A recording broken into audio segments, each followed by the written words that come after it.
Donc, dans cette partie initiation au réseau informatique, nous allons parler des systèmes d'exploitation commerciaux et open source. Essayer de démêler un peu le vrai du faux par rapport au monde du logiciel libre, du logiciel propriétaire et un peu de technologie également. Donc, on verra l'historique donc, des systèmes d'exploitation, euh, une définition d'un système d'exploitation, la machine de Turing, l'architecture de von Neumann, les Unix, les BSD, la différence qu'il y a entre les deux, le projet GNU, ou si vous préférez GNU, le projet Linux, qu'est-ce qu'une distribution Linux, euh, qu'est-ce que la distribution Debian par rapport aux autres, qu'est-ce qu'elle a d'intéressant, qu'est-ce qu'elle propose, les différentes licences, et enfin une évaluation formative, tout simplement pour voir si vous avez bien intégré euh, la partie, surtout la partie licence. Voilà. Donc, il était une fois des ordinateurs et des hommes. Bon, il est très clair que l'idée sous-jacente au, euh, au développement d'outils informatiques, c'est de pouvoir faire à un outil justement plus facilement ou plus rapidement notre travail, voire de le faire à notre place. Voilà, automatiser des tâches. Bien sûr, il y a eu des outils mécaniques qui apparurent au XVIe et XVIIe siècle. Ils étaient limités aux simples opérations d'addition, de soustraction. Et ils utilisaient des pignons et des roues d'horlogerie. Donc, voilà, il faut le savoir. Nous devons à William Oughtred la règle à calcul, 1625. La Seconde Guerre mondiale a fait émerger de nouvelles technologies, comme toutes les guerres quasiment. C'est triste, mais c'est comme ça. Donc, première machine entièrement électronique s'appelait Colossus. Elle fonctionnait à l'aide de tubes à vide. Donc, on verra un peu ce que c'est qu'un tube à vide également. Revenons à la règle de calcul. Donc, la règle de calcul, en fait, était utilisée avant pour faire les calculs dans les années 70-80. On avait des règles à calcul.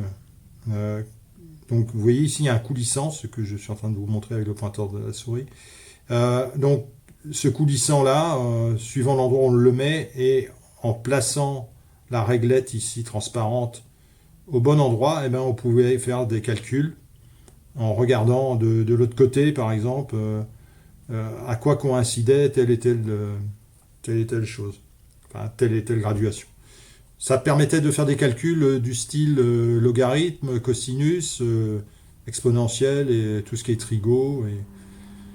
Donc c'est vraiment un outil très intéressant parce qu'il permettait à cette époque aux étudiants d'avoir un peu de recul sur ce qu'ils calculaient.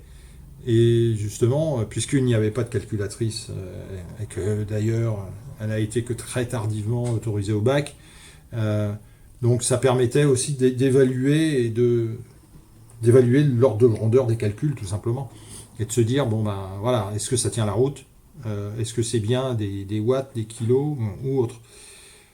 Donc voilà l'intérêt d'un tel outil. Euh, alors les tubes à vide, vous voyez ici, ils sont encore vendus et commercialisés. La preuve, hein, j'ai trouvé ça sur eBay ou son concurrent. Je ne me rappelle plus trop, mais bon. Donc ici, vous voyez, il y a plusieurs points d'entrée, électrodes, qui correspondent à des électrodes, parce que c'est un tube qui est à vide, hein, s'il y a de vide à l'intérieur. Et il y a une cathode, une anode, et il y a au milieu le signal qui apparaît sur deux broches, le signal que l'on veut amplifier et que l'on récupère un peu plus loin. Donc les électrons entraînant les autres dans le tube à vide, eh ben, ça permettait de faire de l'amplification et aussi des opérations tout ou rien. Pour vous donner l'ordre de grandeur, vous voyez à peu près la taille que ça fait. Donc voilà. Euh, bon, On peut aussi faire des fonctions tout ou rien avec, mais c'était quand même utilisé hein, dans le cas de Colossus. Hein. Mais bon, euh, maintenant, c'est trop volumineux. Ok. Donc vous voyez à peu près la taille que ça fait. Les amplis à tube à vide sont toujours commercialisés. Vous voyez bien, il y a du Bluetooth. Voilà. En plus avec un lecteur USB. Donc pourquoi parce que ils sont considérés comme de très très bonne qualité et le rendu sonore est très fidèle. Voilà. Donc euh, alors les tubes à vide dans le domaine de la micro-informatique sont complètement abandonnés et remplacés avantageusement par les transistors et les circuits intégrés électroniques. Tous les processeurs possèdent des transistors intégrés, bien entendu. C'est quoi cette idée-là? En fait, c'est de réduire, pour que ça aille plus rapidement, de réduire la surface, la taille, et d'intégrer, de mettre à l'intérieur, en fait, de plus en plus de transistors qui sont des portes logiques, tout ou rien, et avec plusieurs transistors, on peut faire des et, des ou, des nord, des nord. Donc c'est vraiment, c'est la base en fait de l'électronique numérique. Donc voilà, Colossus fut inventé par Max Newman, alors avec aussi Alan Turing, et on parlera tout à l'heure de la machine de Turing. Voilà. Euh, donc les transistors. Alors ici on a un très très gros transistor à gauche que vous pouvez voir. Bon, c'est du matériel d'exposition qu'on voit là. Hein. Les transistors existent toujours. Hein. Il y a des transistors de puissance pour faire de l'amplification, hi-fi notamment, et il y a aussi des transistors de commutation pour faire des portes. Alors ici vous avez à droite l'image d'un circuit intégré et d'un processeur avec toutes ces broches disponibles à l'extérieur et voilà ce qu'il y a à l'intérieur. Donc avec énormément de transistors à l'intérieur d'intégrer. Bien entendu, les tubes à vide ne permettaient pas de faire une intégration très forte. Vous devez bien vous en douter compte tenu de leur dimension. La machine de Turing. Alors, en informatique théorique, une machine de Turing est un modèle abstrait de fonctionnement d'appareils mécaniques de calcul. Tel un ordinateur et sa mémoire. Donc en fait, avant de vous retrouver avec un clavier, une souris et un écran, eh bien, il a fallu du temps et ce modèle qui a été imaginé par Alan Turing en 1936 en vue de donner une définition précise au concept d'algorithme ou de procédure mécanique a permis progressivement à aller vers le matériel d'aujourd'hui, bien entendu. Donc ici, il s'agit vraiment de procédure mécanique, d'automatisation. Alors ça rejoint le concept d'algorithme. D'accord ? Un algorithme, c'est quasiment une procédure mécanique. Hein. Faites ci 10 fois et si telle valeur vaut telle autre, faire ceci, faire cela. D'accord ?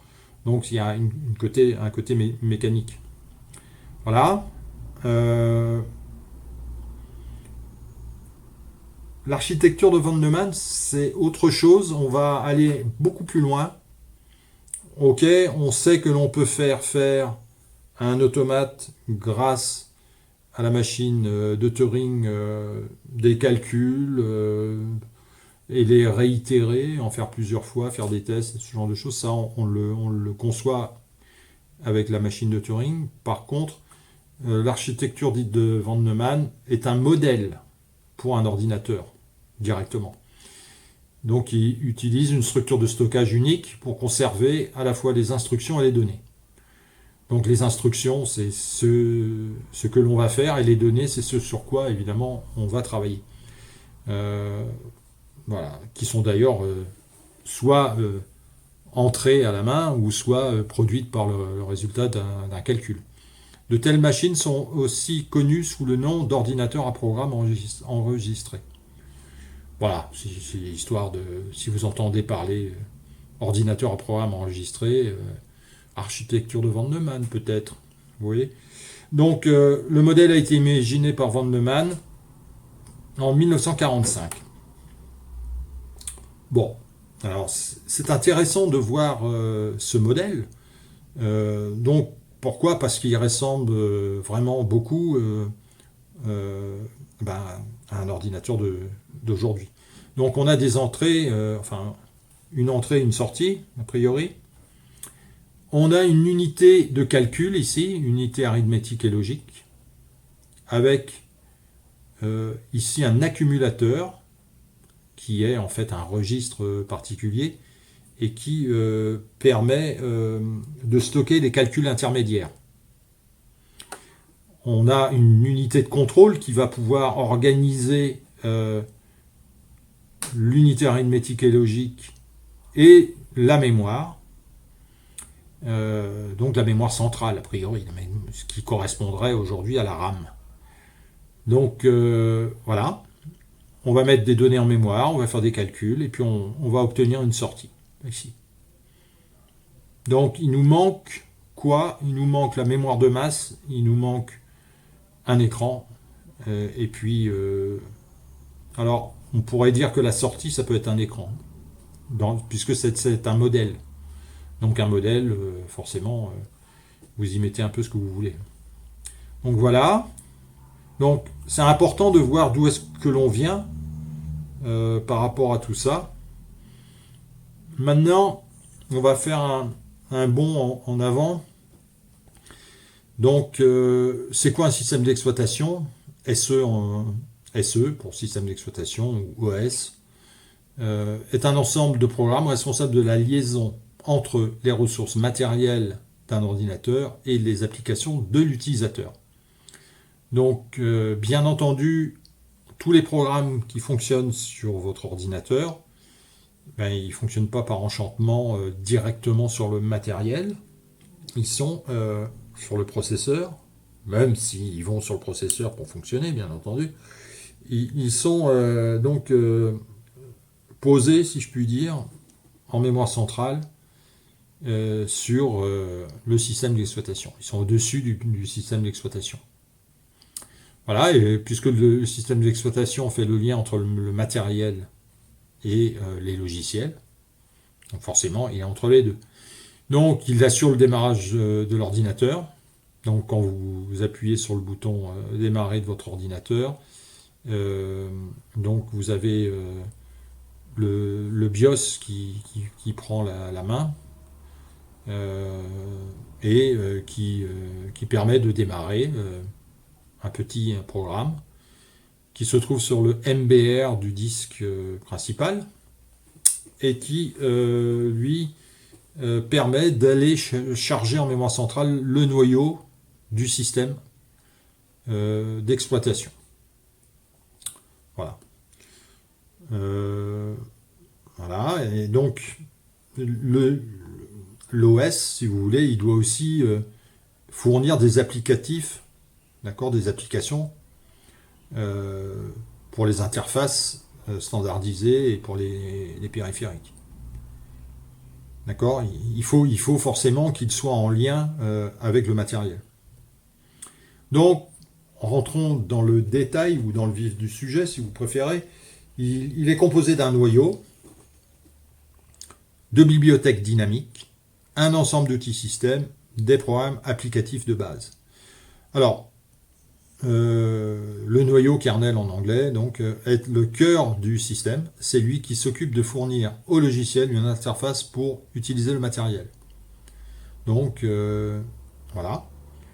Donc le noyau, en fait, il doit démarrer coûte que coûte. Il ne doit pas être dérangé, si vous voulez, s'il manque quelque chose.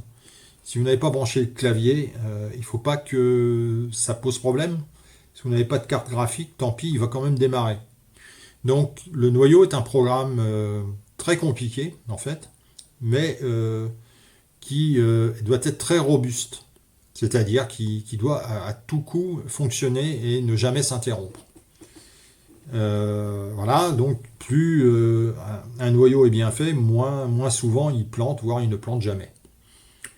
Il faut savoir que les noyaux de système d'exploitation avec les compilateurs de langage sont les outils les plus complexes à développer. Dans le domaine du génie logiciel, si vous avez entendu parler, génie logiciel, c'est l'art en gros de faire des programmes de bonne qualité. Donc le noyau, alors il a aussi besoin,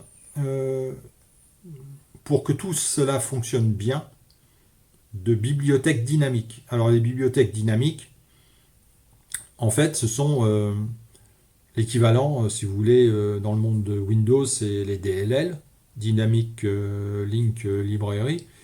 Nous, on a sous Linux, Unix, des SO, des .so, Shared Object, objets partagés. Donc ce sont des bibliothèques qui permettent, par exemple, d'avoir à l'intérieur toutes les fonctions, par exemple, qui gèrent le temps, qui gèrent qu'est-ce qu'il peut y avoir d'autre, les fonctions mathématiques, toutes les fonctions mathématiques, au lieu de les reprogrammer à chaque fois que vous utilisez un programme, enfin que vous voulez créer un programme, eh bien, vous allez utiliser la bibliothèque dynamique. C'est beaucoup plus intéressant. Comme ça, elle a été faite et bien faite une bonne fois pour toutes, et vous allez pouvoir utiliser cet objet partagé, d'où le terme Shared Object. Et donc, vous allez pouvoir, à l'insu parfois de votre plein gré, charger une bibliothèque partagée. Donc, voilà. Il y a aussi un ensemble d'outils système. C'est-à-dire que le système d'exploitation, vraiment pour fonctionner, il lui faut un minimum d'utilitaires pour copier les fichiers, la commande copie, RM pour effacer un fichier, rmdir pour effacer un répertoire vide, ainsi de suite. Et puis il y a aussi les outils de formatage. Formater un médiadisque, partitionner un médiadisque. Donc il y a toutes sortes d'outils système et d'outils liés au réseau, parmi ces outils système, qui permettent donc au système d'exploitation de fonctionner. Bien entendu, il faut des programmes applicatifs de base. Si vous n'avez rien, c'est quand même un petit problème. Vous vous loguez sur votre machine et le système d'exploitation, il vous dit débrouillez-vous maintenant. Ben non. Donc il va fournir un minimum d'applications qui peuvent, qui sont quasiment indispensables, des éditeurs de texte, des compilateurs, ce genre de choses. Voilà. Donc ce qu'il faut bien noter, ce sont ces 4 parties. Donc les Unix. Unix est un système d'exploitation ancien, basé sur des études sérieuses. Ce système a su évoluer et est très en vogue actuellement. Il a fait ses preuves. Ici, c'est un historique vraiment très court de Multics en 1965, à gauche, là, à AXHP, les Unix propriétaires, les Linux qui sont des trucs un peu bizarres, et puis les BSD.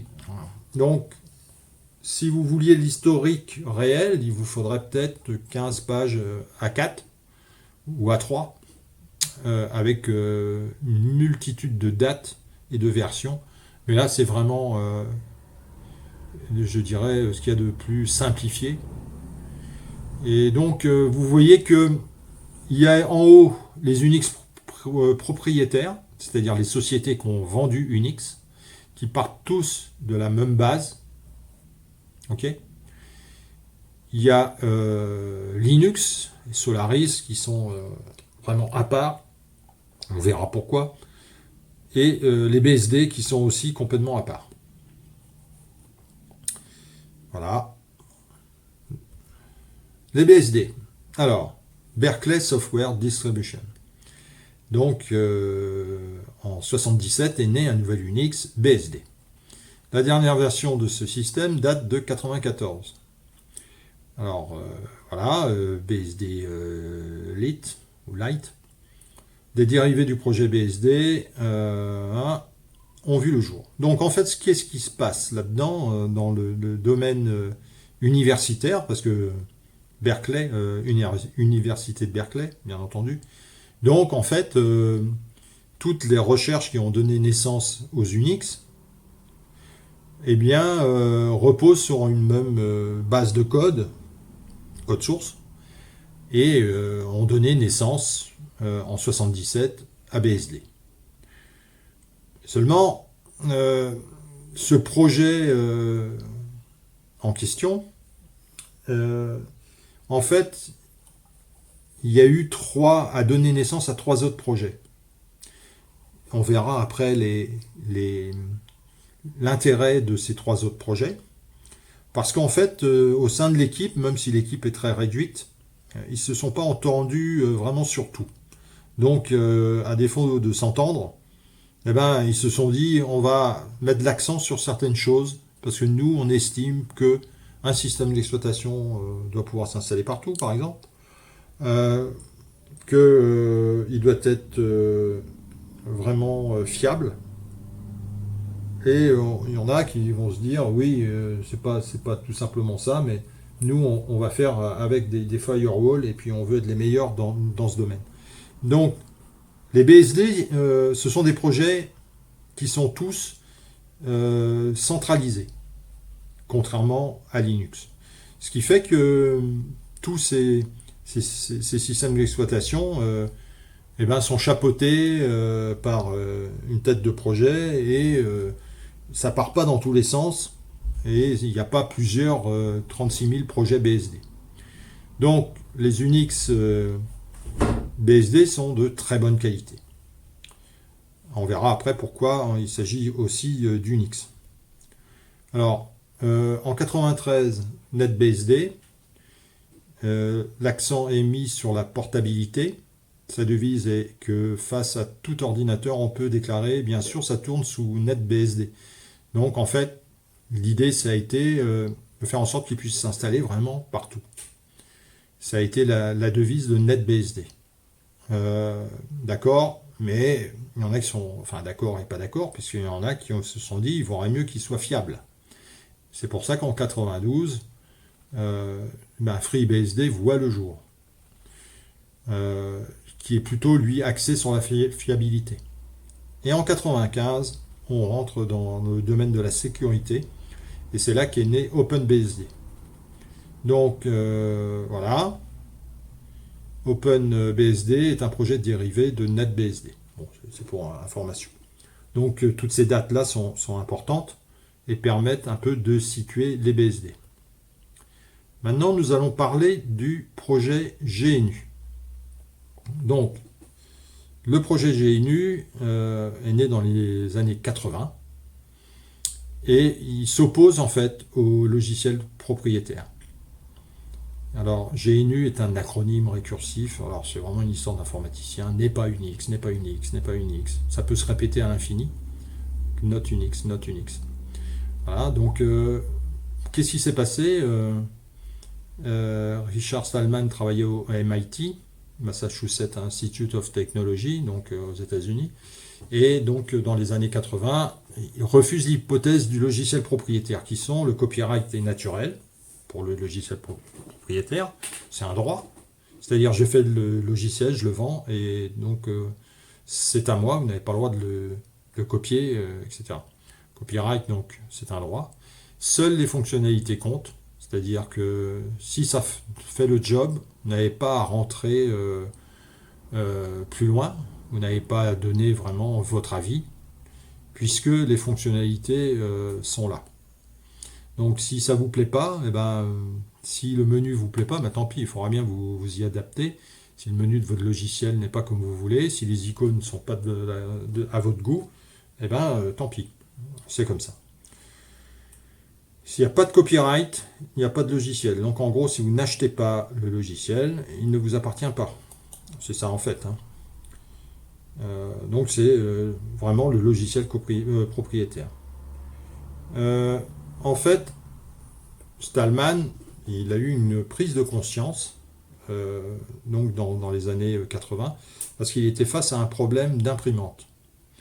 Alors, il avait une imprimante qui fonctionnait très très bien, mais seulement, malchance, il perd le logiciel, le driver de l'imprimante.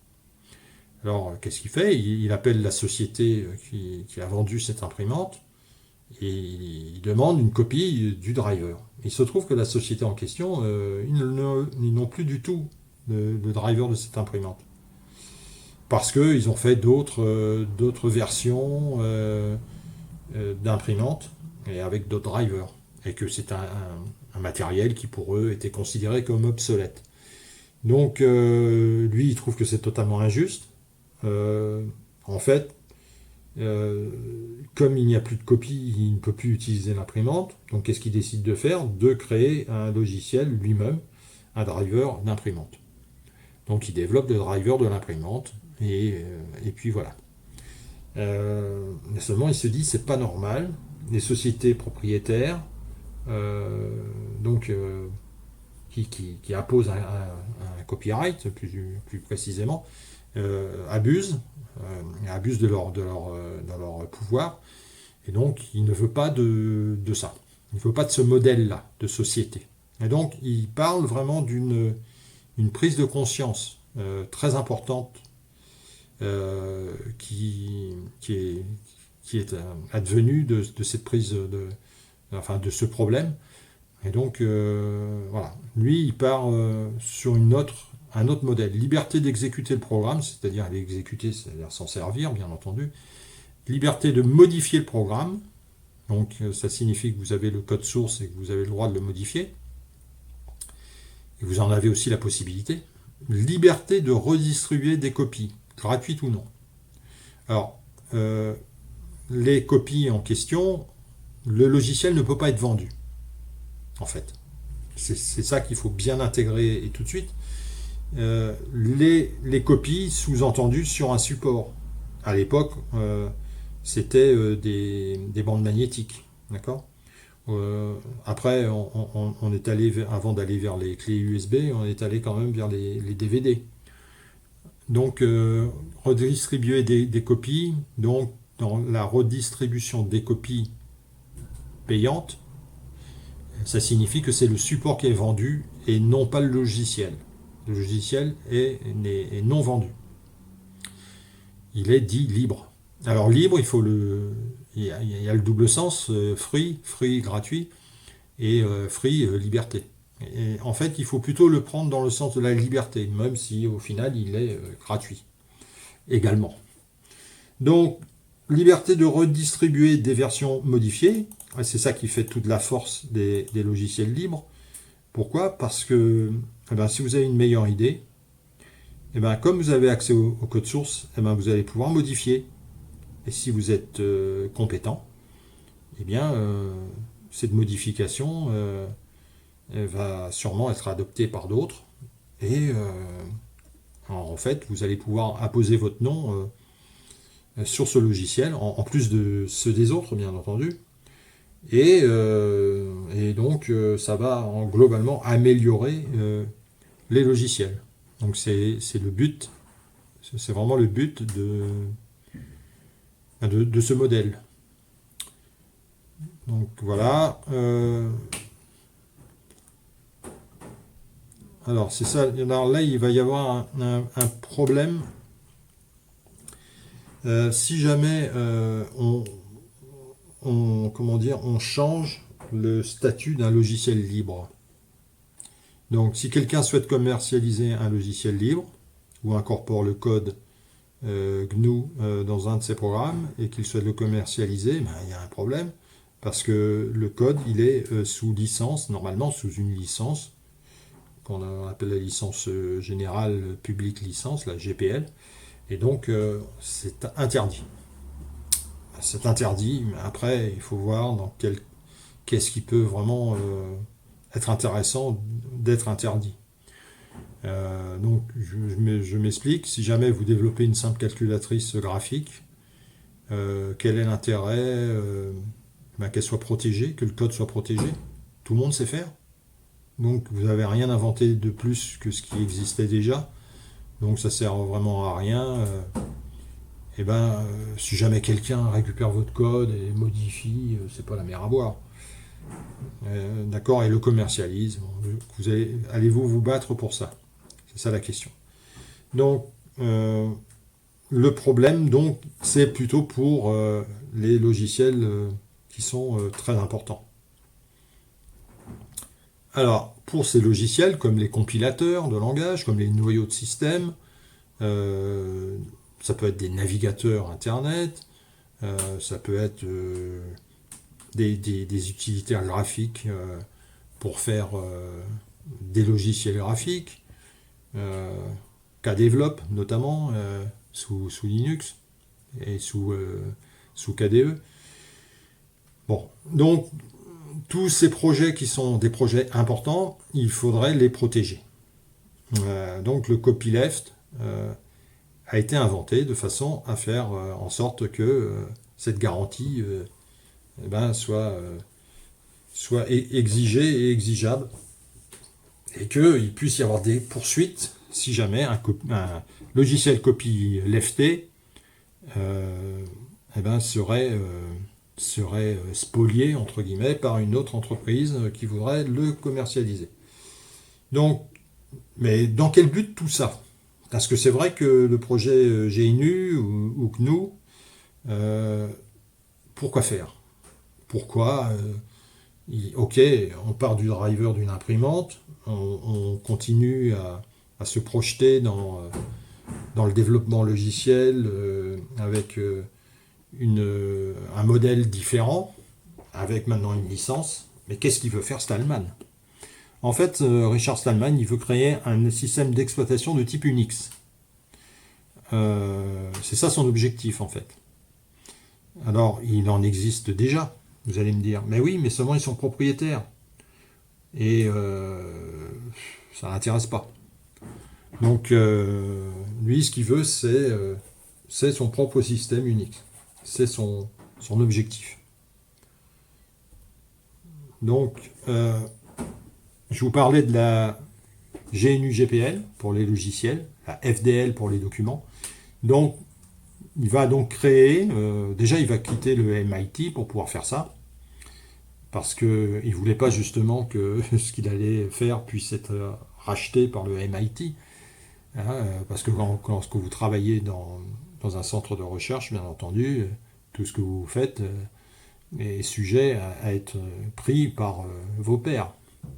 Donc ici, protéger donc, les réalisations via des licences, donc la GPL pour les logiciels, donc sous-entendu copyleft, et FDL pour les documents. Bon, c'est-à-dire que les documents aussi, les documents explicatifs de comment on se sert de vos logiciels ou des logiciels, il faut aussi les protéger. Donc, ok, donc il faut payer des avocats, il faut payer des ingénieurs pour travailler sur un nouveau système d'exploitation, et donc il faut pouvoir récolter des fonds. Et donc qu'est-ce qu'il crée? Il crée la FSF, la Free Software Foundation. Donc la Free Software Foundation permet de récupérer de l'argent. Il y a des donateurs privés, on est aux États-Unis, donc ils vont forcément donner de l'argent. Et puis il y a aussi les supports des logiciels qui sont créés par ce groupe de développeurs qui seront vendus. C'est comme ça qu'ils vont gagner de l'argent. Et donc, gagner de l'argent de façon à pouvoir après se défendre si jamais il y a spoliation, vol de logiciels, de code source, etc. Donc voilà la fin de la première partie.